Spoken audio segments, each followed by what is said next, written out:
Tetapi ajaran Islam yang dibawa, image Islam dibawa oleh PAS bukanlah image Islam yang sebenar.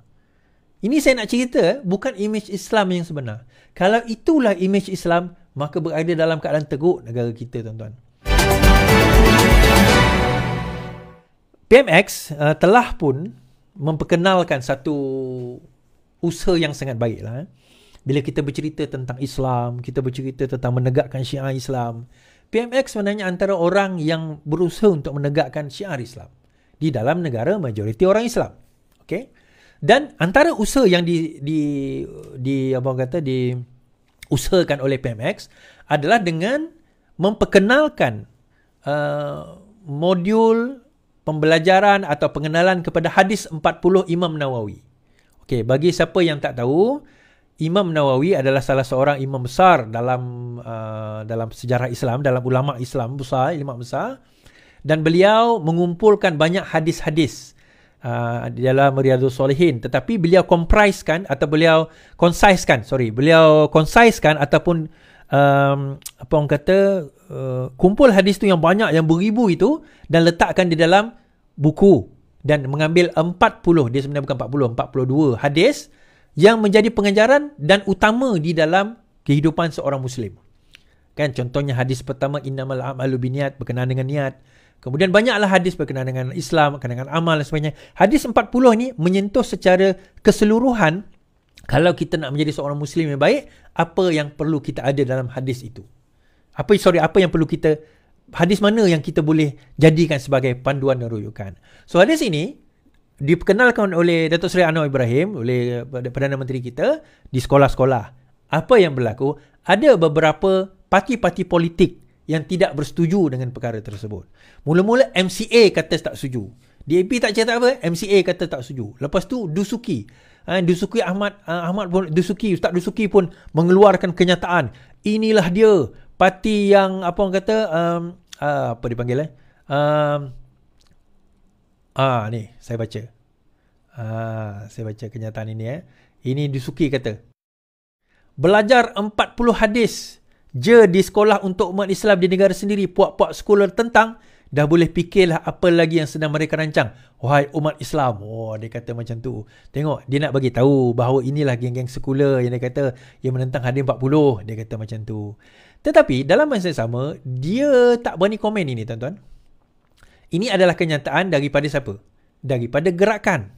Di dalam satu surat khabar beliau, dalam kenyataan surat khabar Chinese newspaper, kalau Chinese newspaper ini, beliau menyatakan, iaitu Pulau Pinang, pemangku pengurusi parti gerakan Hu Dongyang berkata parti itu menentang sekeras-kerasnya unit penghayatan 40 hadis yang dilaksanakan Kementerian Pendidikan Sekolah Menengah dan Sekolah Agama yang dibagi kerajaan. Dan sebagainya. Dia kata dia menentang sepenuh-penuhnya. Dan ini adalah daripada parti gerakan. So, daripada parti gerakan, tidak apa-apa daripada PAS, tuan-tuan. Dia menyebut tentang sekular, dia menyebut tentang tak boleh pakai, dia menyebut tentang yang sewaktu dengannya kan. Rupanya kita dapati bahawa mereka itulah sebenarnya yang sebenarnya sekular. Tuan-tuan, kita nak cerita macam ni lah. Dia macam ni. MCA, gerakan atau mana-mana orang bukan Islam nak menyatakan pandangan mereka berkenaan dengan perkara ini, itu hak mereka secara demokrasi. Terus terang saya kata, tugas kita pula sebagai orang Islam dan sebagai pemerintah kena menjelaskan kenapa perkara ini, macam yang Perdana Menteri kata, dia tak diajarkan pun untuk orang bukan Islam. Kalau diajar pun orang bukan Islam tak faham. Sebab benda ini adalah benda berkaitan dengan hadis. Hadis ni pun mungkin berkemungkinan besar majoriti orang bukan Islam tak akan faham. Jadi no point pun mengajar tentang hadis tersebut. Yang kedua, hadis-hadis itu mengajar mengenai panduan hidup sebagai seorang Muslim. Benda yang basic saja. Kalau tuan-tuan baca, inilah saya sarankanlah kepada non-Muslim pun pergi cari hadis 40 Imam Nawawi, pergi baca. Baca translation dia. Sangat menarik sebenarnya. Dan kita khatam hadis ini, saya khatam hadis ini. Hadis ini saya gunakan setiap kali bulan puasa. Setiap hari kita akan baca satu hadis. Setiap kali bulan puasa kita akan baca satu hadis di samping ayat Quran sampailah ke habis bulan puasa.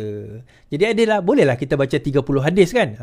Dan kita biasanya tak ikut turutan lah, kita pilih-pilih mana-mana yang kita rasa sesuai. So benda yang sangat simple, dan hadis-hadis itu banyak menyentuh tentang niat, menyentuh tentang apa itu Islam, iman dan ihsan, menyentuh tentang apa itu malu kan, apa itu marah, la tardab, janganlah kamu marah.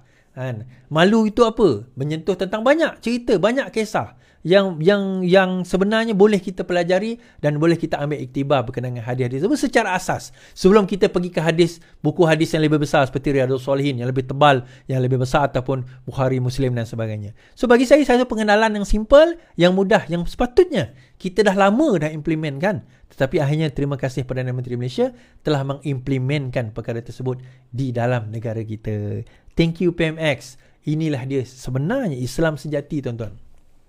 Tuan-tuan, ni saya nak cerita kepada non-Muslim lah, kawan-kawan kita yang non-Muslim. Sebenarnya, bila kita bercakap soal Islam, tuan-tuan, kita tidak semata-mata bercakap soal hukum. Kita tidak semata-mata bercakap soal negara, politik. Islam itu merangkumi semua, termasuk cara hidup yang baik. Bagaimana menjadi seorang individu yang baik, bagaimana menjadi seorang anak yang baik, bagaimana menjadi seorang jiran yang baik, bagaimana menjadi seorang sahabat yang baik kepada Muslim dan non-Muslim, bagaimana menjadi seorang pendidik yang baik, bagaimana menjadi seorang pemimpin yang baik. Saya sebut pemimpin tadi kan. Bagaimana menjadi seorang pembangkang yang baik. Tetapi ajaran Islam yang dibawa, imej Islam dibawa oleh PAS, bukanlah imej Islam yang sebenar. Ini saya nak cerita, bukan imej Islam yang sebenar. Kalau itulah imej Islam, maka berada dalam keadaan teruk negara kita, tuan-tuan. Tuan-tuan, saya sarankan tuan-tuan beli buku ni, Siasah Madani oleh Dr. Mazli. Saya dah halfway membacanya. Sangat menarik dan selari dengan pemikiran saya.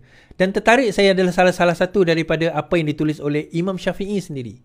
Bagaimana Imam Syafi'i menyatakan konsep wakaf, iaitu mengasingkan di antara mujtahid, ulama-ulama yang mengeluarkan fatwa dan pemerintah.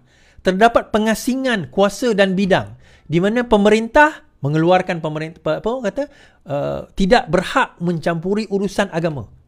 Begitu juga ulama tidak berhak mencampuri urusan pemerintahan selagi mana ia tidak menyalahi syarak.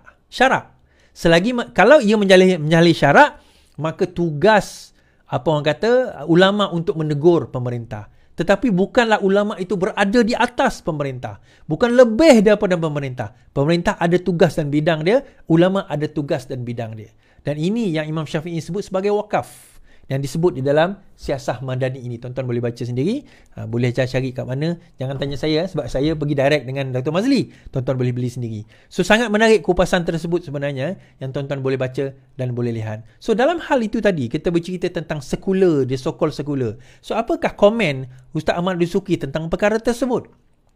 Apakah komen Dusuki tentang perkara tersebut? Sebenarnya satu benda yang PAS sendiri, ini bukan gagasan PAS yang sebenar, tuan-tuan. PAS yang sebenar yang dibawa oleh ulama terdahulu seperti Nik Aziz, Fadil Noor dan sebagainya, Allahyarham, mereka membawa fahaman Islam yang betul dan sebenar, Islam yang sejahtera, Islam yang dekat kepada umat manusia. Bukan setakat orang Islam, kepada mereka Islam sekali. Tetapi Islam yang dibawa pada sekarang oleh pemimpin sekarang ini, bagi saya satu Islam yang macam mana saya nak kata, Islam yang asing, yang saya sendiri tak kenal, tuan-tuan. Saya sendiri tak kenal Islam apa yang dibawakan oleh mereka ini. Yalah, kita bercakap tentang Islam yang sama, tetapi Islam apa yang dibawa oleh mereka, kita pun tak pasti, tuan-tuan. Dan saya ada sebenarnya modul nak menyentuh tentang perkara ini, berkenaan dengan apa itu Islam sebenar dan apa Islam yang yang ditonjol, yang dibawa oleh dan disarankan oleh Rasulullah sallallahu alaihi wasallam. Tapi tak apalah.